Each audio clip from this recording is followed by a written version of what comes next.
Skarner is one of the most unpopular champions in League of Legends. He's one of the oldest champions in League of Legends, and he has always been under a 1% play rate traditionally.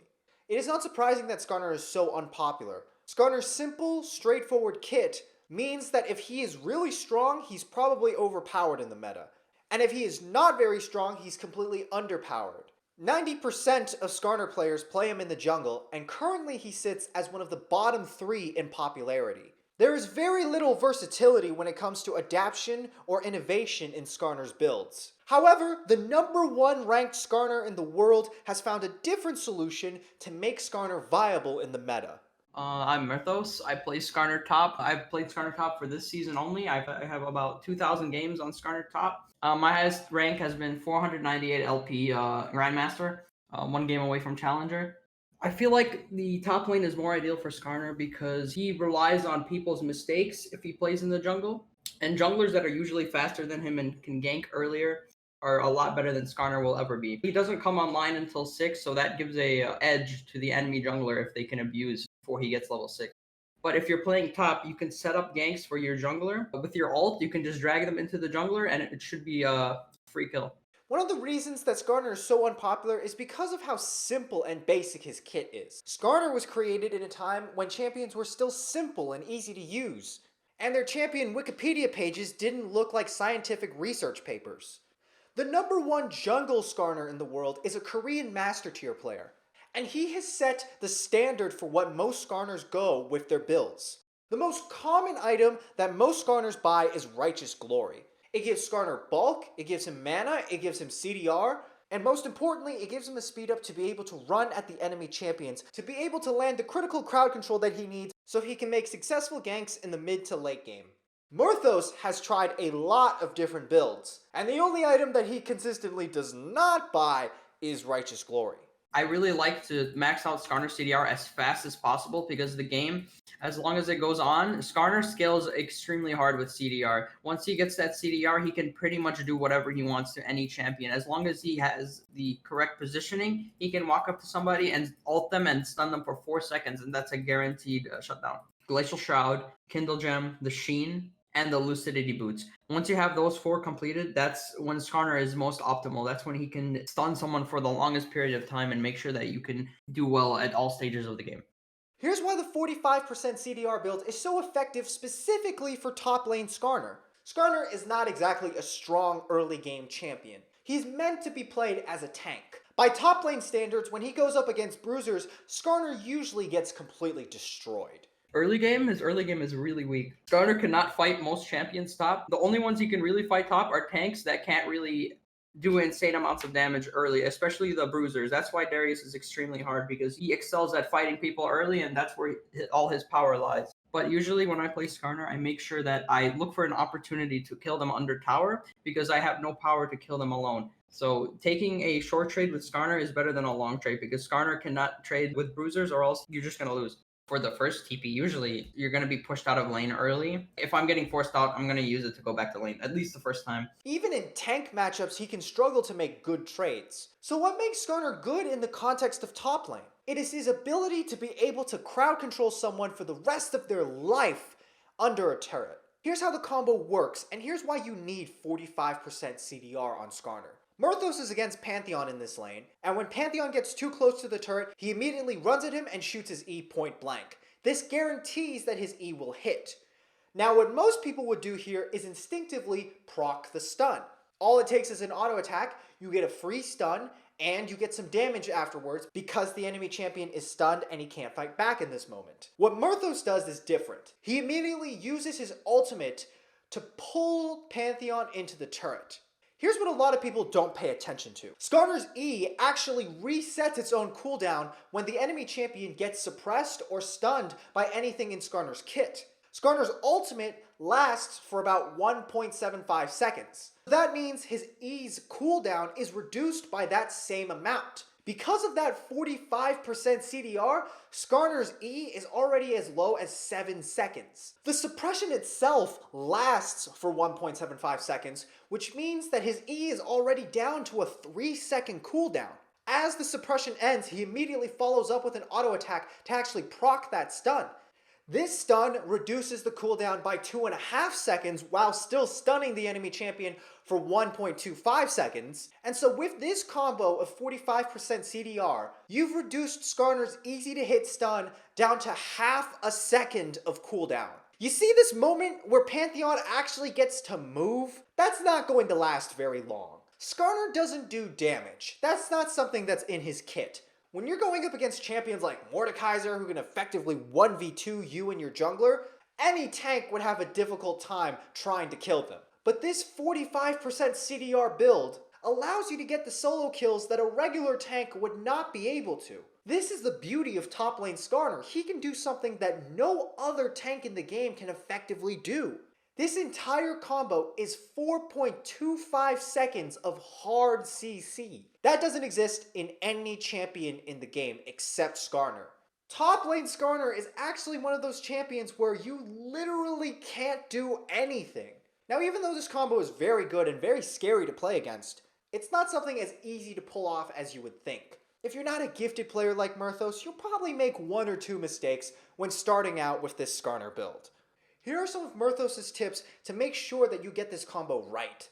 When the wave is pushing into your tower, that's when you strike. You're going to walk up pretending like you're about to freeze the tower. Usually the enemy will walk up and try to make sure that you don't freeze, and then that's when you strike. That's when you E, you ult them into the tower after your E is on them, and then you stun them. If it hits a minion, like before it hits a champion, it can slow down. So usually you're going to want to hit it when there's nothing in the lane, so it has its maximum speed. Because every time it hits a minion, it gets slower and slower, so it gets a lot more difficult to hit. Now, in the mid to late game, obviously you won't have a reliable tower to pull your enemies back into. But you will still have your teammates. And while teammates are not nearly as consistent as turrets, they can still do a fair amount of damage.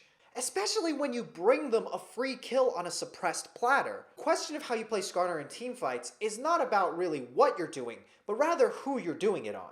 You're going to be trying to crowd control people and you're going to be frontlining. Who should you be picking up during a teamfight? Remember that once you get into the late game, Skarner's ultimate goes down to a 40-second cooldown. This means that you should be very liberal with your ultimate.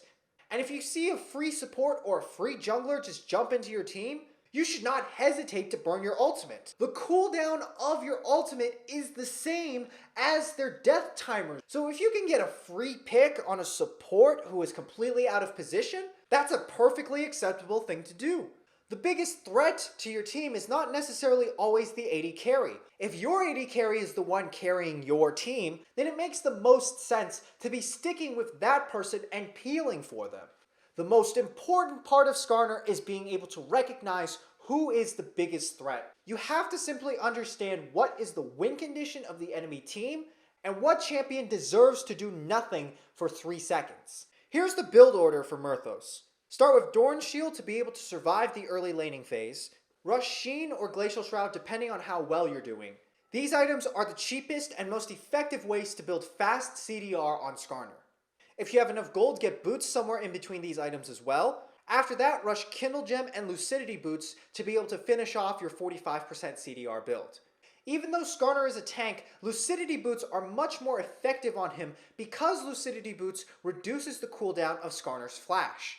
Along with the Cosmic Insight Mastery, this makes Skarner a much bigger threat more often in the game.